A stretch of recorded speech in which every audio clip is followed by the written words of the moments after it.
Olá pessoal, eu sou Luiz Arthur Nogueira, este é o Papo de Economista, um programa feito por quem ama debater economia sem economês, direto dos estúdios da B3 em São Paulo.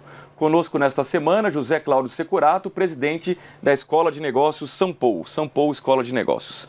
Securato, algumas incertezas aqui. Queria começar falando da violência, que eu imagino que seja um tema que não só vai ter impacto na eleição, mas também que pode atrapalhar a economia. Citando o exemplo do Rio de Janeiro, violência atrapalha investimento? Atrapalha. A violência ela trabalha em dois polos específicos. Primeiro, na capacidade de consumo, na confiança do consumidor. A gente sabe que o consumo está baseado no emprego, na renda, no crédito, né, e na perspectiva de comprar. Ou seja, quanto a gente entrevista as pessoas, bate papo com elas e pergunta: você quer comprar alguma coisa? Ela fala quero, mas você vai comprar alguma coisa? Ela fala não. Esse é o problema, né? Incerteza como segurança deixa as pessoas um pouco mais reticentes. E afeta a confiança, né? Confiança.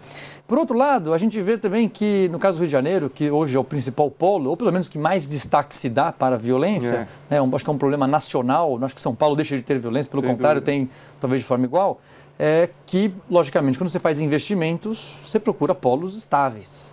De novo, a gente trabalha numa perspectiva de confiança. Então, esses dois fatores são fatores sérios.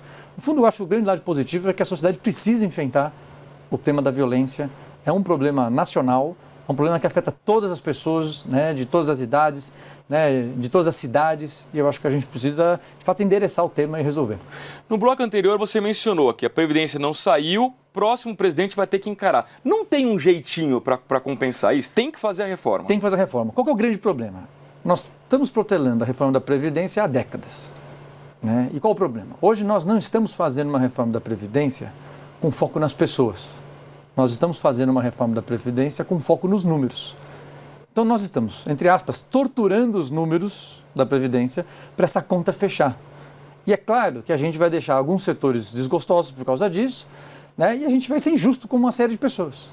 Então, quanto mais tempo passa, pior esse ajuste, essa tortura de dados vai ter que acontecer. Não tem como fugir. A gente está com 40% do orçamento para cobrir despesas de previdência. Então, isso é um absurdo, né? O Estado não tem condições mais de arcar com isso. A gente vai ter que fazer uma reforma ruim da Previdência, mas uma reforma que, em termos gerais, seja suportável pelo Estado brasileiro. Na semana passada, o Trump deixou bem claro que a guerra comercial é com a China. Bom, dois gigantes do mundo. E aí, nos preocupa? Preocupa, sempre preocupa. Os Estados Unidos e a China são dois grandes players, né? Eu costumo olhar o mundo sempre assim: 20% do PIB é os Estados Unidos, 20% do PIB do mundo é a União Europeia. E os outros 20% do mundo estão na Ásia. Mais ou menos Japão e China também dá 20% do PIB do mundo. Então, quando a gente olha, né, eu estou falando de 25%, 30%, 35% do PIB mundial brigando, isso vai resvalar na economia inteira e é óbvio, o Brasil está presente por suas commodities basicamente em todas as cadeias, né, tanto os agrícolas como as commodities metálicas, o Brasil, os minerais, o Brasil está em todas as cadeias, então vai resvalar no Brasil. Pode simplesmente assustar, pode ter um efeito mais duro para a gente, com barreiras, com tarifas, etc. No fundo, a gente perde competitividade, né? Para um Brasil que não é competitivo. A gente lembra, a gente tem problemas logísticos, a gente tem problemas tributários, a gente tem problemas, né, de segurança, né, como a gente falou, né, com cargas, dependendo do tipo de carga. A gente tem diversos tipos de gargalos estruturais, né? Os nossos custos, né, são muito altos de transporte, locomoção, de energia, etc. Então, seria mais um fator para perder competitividade. Então, me preocupa bastante, né, como um componente de exportação, né, de trazer dólares para o nosso balanço de pagamentos, como um gerador de empregos. Então, me preocupa, sim, a briga comercial. E quando você olha para o mundo, algum outro risco lhe preocupa? Por exemplo, os juros nos Estados Unidos, como é que você está olhando? Os juros dos Estados Unidos acho que é o grande fator, né? É o fator exatamente que eu citaria, né? Pela velocidade de recuperação dos juros, né? Lembrando um pouco, no pré-crise, né? Pré-crise estou falando antes de 2007, 2008, os juros americanos estavam numa casa de 4%. Então, esse juro que derreteu para 0,25%, agora começa a levantar.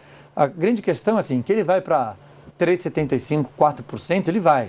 A gente já vê isso na curva de juros de 30 anos. A questão é quando, né? A questão é o delta-T, a questão é quando. Então, a gente está vendo um delta-T um pouquinho mais curto agora para essa elevação. Delta-T é o tempo, é isso? Delta-T é variação de tempo, perfeito. E aí, onde que isso é um problema? Né? O país, como os Estados Unidos, ainda é o país mais seguro para investimentos, e sempre que ele sobe 0,25%, né, por cento os juros dele, ele sabe que ele chama capital para lá. Então, ele é um atrativo de liquidez, né? O capital do mundo vai para lá. O Brasil, portanto, perde dólares. O Brasil perde dólares, ou seja, aquele que está com dinheiro para investir, onde ele decide onde investir, né, na dúvida ele põe dinheiro na taxa de juros norte-americana comprando títulos públicos de lá, ainda mais se a taxa for um pouquinho mais alta. Então, hoje, o cenário externo, tirando a questão comercial, essa questão da taxa de juros americana ainda é um fator importante. Essa teria uma outra questão que ainda não está claro, mas é a desaceleração do mundo. Né? O mundo está crescendo positivamente, os próprios Estados Unidos vem angariando fatia importante desse crescimento, mas a gente sabe, né, que pelo histórico, né, depois de um momento de alta, o mundo cai, desacelera. Então, essa queda, ela é incrível, mas na nossa história, né, a gente já passou várias vezes por isso. Né? Quando o Brasil prepara para ir, o mundo está preparando para cair. A gente está sempre na contramão, né? Aí a gente não vai direito, né? Então talvez aconteça isso. Então isso também tem uma leve preocupação. Muito bem, José Cláudio Securato, presidente da Sampo Escola de Negócios, conosco nesta semana no Papo de Economista. Ele volta amanhã para participar do quadro Cara ou Coroa. A você um grande abraço e até lá.